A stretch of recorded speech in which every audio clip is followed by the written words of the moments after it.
Le Conseil des ministres recommande au Conseil national de transition d'examiner en urgence le projet de loi d'amnistie générale pour les faits commis pendant les événements du 20 octobre 2022.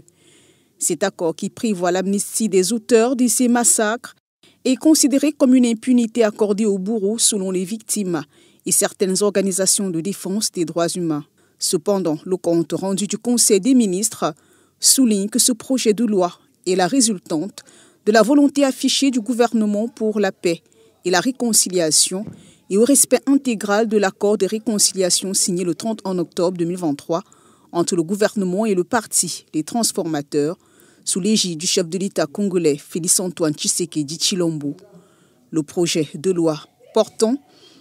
amnistie générale pour les faits commis lors des événements du 20 octobre 2022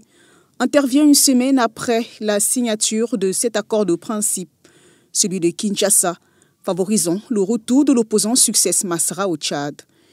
Une grâce a d'ores et déjà été accordée aux manifestants arrêtés et condamnés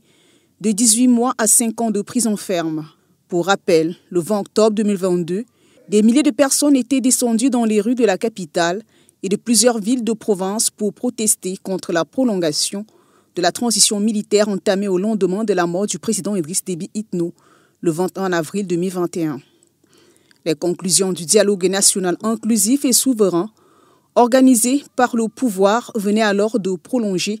de 18 mois la durée de la transition et d'autoriser le fils du défunt chef de l'État, Mahamat Idriss Déby, à se présenter à la future élection présidentielle. Les forces de défense et de sécurité avaient ouvert le feu sur la foule, faisant officiellement 73 morts, selon le gouvernement, qui considère ces événements comme une tentative d'insurrection. Pour la Commission nationale des droits de l'homme, des ONG et l'opposition, le bilan serait bien plus élevé, entre 128 à 300 victimes. N'oubliez surtout pas de vous abonner et d'activer la cloche de notification pour ne rater aucune de nos prochaines vidéos.